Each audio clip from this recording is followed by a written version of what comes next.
Je vais maintenant vous présenter un résumé de l'aspect médical du suivi en soins palliatifs à domicile. Le rôle du médecin de famille ou du médecin en soins palliatifs sera évidemment d'évaluer les symptômes conjointement avec le reste de l'équipe. Il va instaurer des traitements pour contrôler ces symptômes parce que être en soins palliatifs ne veut pas dire qu'il n'y a plus rien à faire. Il y aura évidemment des médicaments, parfois de la radiothérapie palliative, certaines approches alternatives, mais l'objectif sera toujours de soulager les symptômes et d'optimiser la qualité de vie sans interférer avec la durée de vie.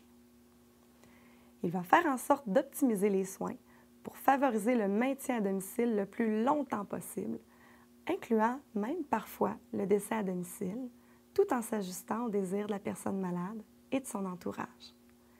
Compte tenu de la diminution des capacités des patients en soins palliatifs, le médecin effectuera le plus souvent les visites à la maison.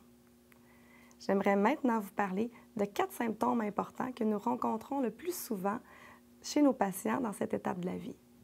Il s'agit de la douleur, des nausées et des vomissements, de la diminution de l'état général et de la sensation d'essoufflement. Alors la douleur, c'est évidemment un symptôme très désagréable et celui qui est le plus souvent craint par le patient et sa famille. Il peut provenir de diverses causes, ce qui veut dire aussi de multiples traitements disponibles en fonction de ces causes. Elle peut être augmentée par la fatigue, certains mouvements, certaines positions. Elle peut être diminuée par le repos, des petits massages et bien entendu la médication. Il est important de comprendre que chaque personne a un seuil de douleur. Aussi, lorsque la douleur s'installe, plus on attend, plus elle s'intensifie, même après l'administration de la médication. Et plus elle sera difficile à faire redescendre en dessous du seuil de douleur. Par contre, si la médication est administrée dès que la douleur apparaît, celle-ci sera beaucoup plus facile à contrôler. Il est important de comprendre qu'un médicament pris pour contrer la douleur prendra 20 à 30 minutes avant d'être efficace, parfois même un peu plus. Heureusement, nous avons au 21e siècle d'immenses possibilités pour contrôler la douleur. Il y a l'acétaminophène, le bon vieux Tylenol qui a encore sa place, les anti-inflammatoires et autres médicaments qui agissent sur certains sites de douleur précis. Il y a bien entendu les calmants, comme la morphine et ses dérivés, qui ont une très grande place dans notre arsenal. Ces médicaments sont disponibles sous forme de comprimés à avaler, de timbres à installer sur la peau ou encore par injection. Certains mythes entourent la morphine et ses dérivés qui font parfois, je l'avoue, un peu peur. Il est cependant très important que votre proche et vous-même ne les voyez pas comme des ennemis.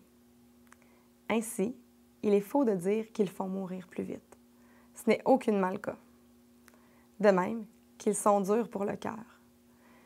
Il faut d'ailleurs savoir que la morphine est souvent le premier médicament utilisé à l'urgence chez les patients faisant un infarctus du myocarde. Ils ne sont pas réservés au seul moment précédant la mort, comme lorsqu'on entend « il est rendu à la morphine ». Certains patients les utilisent pendant des années. Dans un contexte de soins palliatifs et chez des personnes présentant de la douleur, ils ne créent aucune dépendance. Vous devez aussi savoir qu'ils ne perdront pas leur efficacité si utilisés plus tôt dans la maladie et qu'un soulagement pourra être apporté jusqu'à la fin de la maladie. En ce qui a trait aux bénéfices des calmants, évidemment, ils servent à soulager la douleur, mais ils diminuent aussi la sensation d'essoufflement. Cet immense avantage est souvent méconnu du public. Les calmants peuvent engendrer certains effets secondaires, comme par exemple des nausées et vomissements, de la somnolence. Ces symptômes sont souvent présents dans les premiers jours de la prise de la médication ou lors des changements de la dose, mais s'estompent rapidement par la suite. Il y aura aussi de la constipation qui apparaîtra, mais ce symptôme pourrait être facilement contrôlé avec la médication appropriée. La prescription de calmants comportera souvent 2 médicaments. Le premier sera une formule longue action, qui est de 12 heures, 24 heures et parfois même 3 jours. Il sert à contrôler le fond de douleur tout au long de la journée. Il est donc important de le prendre à heure fixe, selon la prescription, même si aucune douleur n'est présente lors de la prise, comme par exemple au lever le matin. L'autre médicament de la prescription sera de courte durée d'action. Il dure seulement quelques heures. Il sert à atténuer les pics de douleur qui peuvent survenir au courant d'une journée malgré la prise de la médication régulière. On les appelle communément les entredoses. Il est important de prendre en note les heures d'administration de ces entredoses car le médecin s'en servira pour ajuster la médication régulière par la suite. Je vais maintenant vous parler des nausées et des vomissements. Il s'agit d'un symptôme extrêmement désagréable. Malheureusement, les patients ont souvent tendance à l'endurer inutilement sans en discuter avec leur médecin. Cette partie sera discutée plus amplement dans la portion nutrition de cette vidéo. Laissez-moi simplement mentionner que les nausées et vomissements peuvent être causés par le cancer lui-même, certains médicaments, des odeurs et bien d'autres choses. Il est important d'en parler car cela peut miner la qualité de vie de votre proche. Bien entendu, nous avons des traitements médicamenteux qu'il sera important de prendre selon les heures prescrites. Mais il est aussi très important de respecter l'appétit de la personne malade. Donc, lui laisser manger ce qu'elle aime en quantité qu'elle est capable de prendre. Je vais maintenant vous parler de la diminution de l'état général. Il faut savoir que la fatigue et la diminution de l'énergie sont souvent présentes chez les patients en soins palliatifs, que ce n'est pas de la paresse. Lorsqu'une personne est très malade, par exemple à cause d'un cancer, ça prend beaucoup d'énergie au corps pour continuer de lutter contre la maladie. Le corps a donc besoin de beaucoup de repos. La diminution de l'état général est souvent vouée à augmenter progressivement. Il faut donc adapter régulièrement l'horaire de la journée. Les solutions à ce problème, qui ne le règlent pas, mais vont l'atténuer, sont de faire de petites siestes lorsque le besoin se fait sentir. Limiter certaines activités, par exemple le ménage, au profit d'activités plus agréables. Aussi, la visite de parents ou amis doit s'adapter aux capacités de la personne malade et non l'inverse. On doit donc opter pour des visites plus courtes, avec pas trop de gens à la fois. Est-ce que votre proche pourrait souffrir de dépression? Ce n'est pas impossible, mais ce n'est pas la majorité des patients en soins palliatifs. Le médecin sera en mesure d'évaluer la situation advenant le cas. Enfin, le dernier symptôme dont je voulais vous entretenir est la sensation d'essoufflement, aussi appelée dyspnée. Elle peut être accompagnée ou non de toux. Vous vous demandez peut-être si votre proche aura besoin d'oxygène. Ce ne sont pas la majorité des patients qui en auront besoin, mais si c'était le cas, il est possible et facile d'avoir le matériel à domicile. Il faudra adapter le rythme des activités pour respecter les capacités de la personne, ainsi sa capacité respiratoire. Comme mentionné un peu plus tôt, les calmants, comme la morphine ou ses dérivés, sont excellents pour aider à diminuer cette sensation. Leur action se fait alors directement au centre de la respiration au cerveau.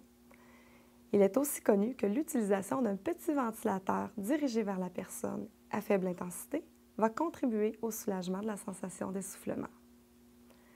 La peur de mourir étouffé est une crainte exprimée fréquemment par les patients, surtout lorsqu'ils ont une atteinte pulmonaire de leur maladie. Le médecin et le personnel infirmier sont à même d'évaluer cela et de prévoir les traitements en conséquence pour prévenir ou traiter cette situation. Une question germe souvent dans l'esprit de l'entourage d'un patient en soins palliatifs. Qu'arrivera-t-il à mesure que la maladie évolue? Le médecin s'arrime avec l'équipe de professionnels qui accompagnent la personne pour suivre l'évolution de la maladie et faire les ajustements nécessaires au fur et à mesure, parfois même de jour en jour. Il est possible que le médecin ne demande plus d'examens, comme des prises de sang ou des radiographies, car l'objectif premier est d'avoir le meilleur contrôle des symptômes possible, mais avec le moins d'inconvénients possible. Par contre, il va prévoir de tels examens s'il juge qu'ils apporteront une information utile pour maximiser le confort de la personne malade. Il sera important de discuter avec votre proche et avec le médecin de l'intensité de soins qu'il souhaite recevoir et de comprendre la portée de ceux-ci. Par exemple, chez une personne en phase très avancée d'une maladie, une réanimation cardiaque sera inefficace parce que c'est tout le corps qui est malade et pas seulement le cœur. Ne pas faire de réanimation ne doit donc pas être perçu comme un abandon de la médecine, mais bien comme un respect de la personne malade. Il est certain que vous et votre proche devez vous préparer à ce qui s'en vient. Malheureusement, la vie n'est pas éternelle. Se préparer à la fin de vie, c'est se préparer à un passage le plus en douceur possible, entouré de ceux qu'on aime. J'aimerais aussi glisser un mot sur la fin de vie à domicile. Oui, c'est du domaine du possible de demeurer à la maison jusqu'à la fin.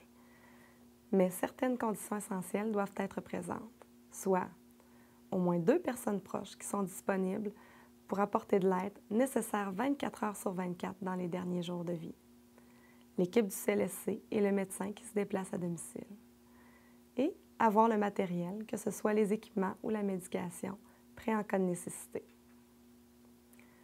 En résumé, toutes les actions médicales, de concert avec le reste de l'équipe de soins palliatifs à domicile, seront toujours faites dans un but de confort, de soulagement des symptômes et de donner à votre proche la meilleure qualité de vie possible jusqu'à la fin de sa vie.